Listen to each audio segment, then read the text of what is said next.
Welcome to 7 Wonders Dice, a strategy game for 2 to 7 players, ages 10 and up, that plays in about 25 minutes. We are proud that 7 Wonders Dice is colorblind friendly. Each color has a corresponding symbol. Develop your city, construct buildings, generate resources, and erect your own wonder. Each wonder offers different effects that keep each game exciting. Each player takes a wonder board and a pencil. Place the forum in the center of the table. Set the 7 starting dice inside the forum. 3 gray, 1 blue, 1 red, 1 yellow, and 1 green. Keep the 3 special dice nearby. They will be used later on during the game. Before diving in, let's take a moment to understand how to win.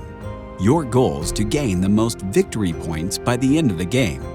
These points are gained by constructing buildings and your wonder. To construct them, you'll need to carefully increase your resources and gold reserve. A game of 7 Wonders Dice plays over a series of turns. Each turn has 2 phases. Mix up the dice. Take an action. At the start of your turn, choose a random player to shake the forum. They place it flat on the table and make circular movements to mix up the dice. Then they remove the cover to reveal the dice. Let's look at the forum a bit closer. It's divided into 4 distinct sections, each one with its own coin cost from 0 to 3. The cost of a die depends on the section it's in, and to pay this cost, you must use your gold reserve. Available coins are circled. Cross them off when you spend them. Circle them when you gain more. Once revealed, all players simultaneously choose an action. Choose a die to construct a building. Construct your wonder without choosing a die, or pass to gain 3 coins. When choosing a die, you need to take 2 elements into consideration. Its color shows which building you can construct. Its symbol shows which spaces are available this turn. In our example, we're going to choose a die to construct 1 space of the warehouse. This gray die, conveniently placed in the forum, only costs 1 coin. When you choose a die, do not remove it from the forum. The other players can also choose it this turn. Once you pay for the die, continue to the next step of construction. Find the dice symbol on your board and follow the direction of the arrow to confirm the order of construction.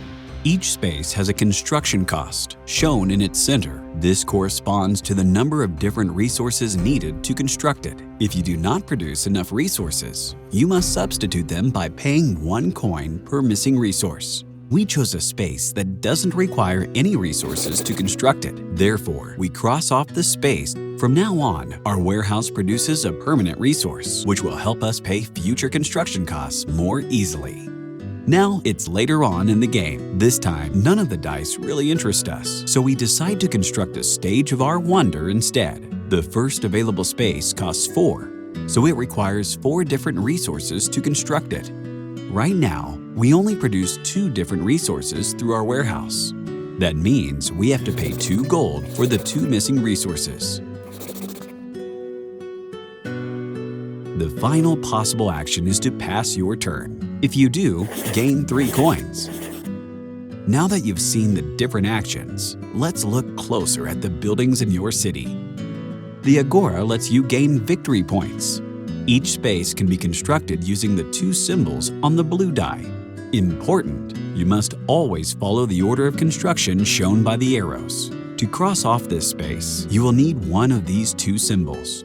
The first player to cross off all 8 spaces of the Agora gains 3 extra victory points. They mark this by crossing off the small space in the top right of their Agora. In this building, multiple rows are attached to the same symbol. This means there is no order of construction for these spaces. The market primarily lets you gain coins and victory points.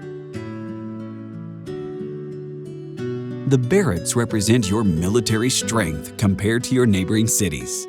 On the red die, there are 3 different symbols. The sword lets you attack the city to your left with your western barracks. The axe lets you attack the city to your right with your eastern barracks. And the shield reinforces your defense against either city. During this turn, we are going to attack the city to our right. We have the required resources to cross off this space. It shows that we can gain up to 3 victory points. Each defense built by our opponent reduces our victory points gained by 1. In this case, we gain the victory points shown in gray -1. The total is 2 victory points, so we write it down for future reference.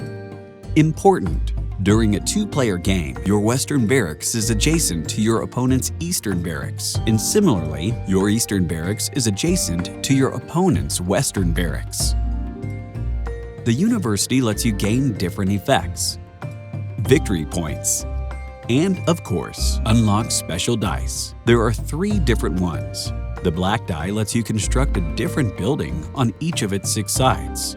The white die gives you access to the Gallery of Leaders. And the purple die opens the doors to the Guild Court.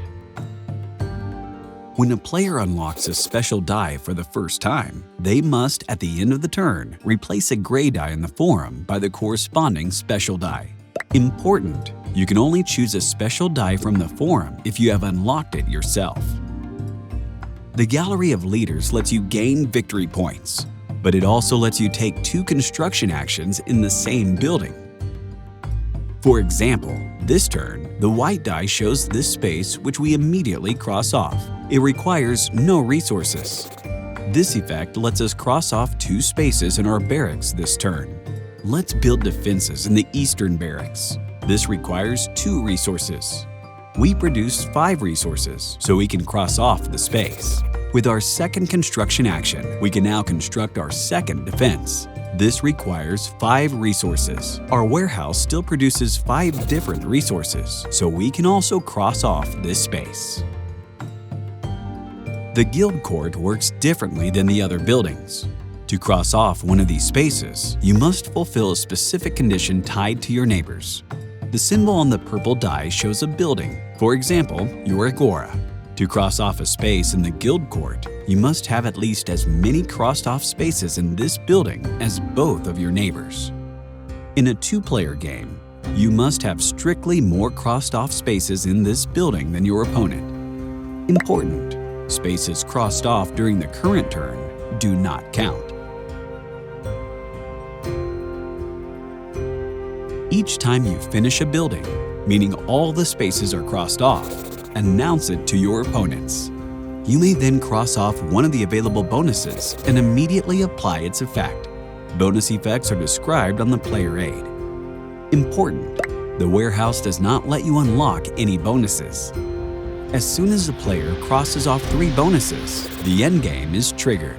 When this happens, finish the current turn, then play a final turn before continuing to final scoring. You now know the rules to 7 Wonders Dice, and you're ready to develop your own city. For explanations of the different effects, consult your player aid. Manage your resources, construct your buildings, and raise your wonder to reign victorious.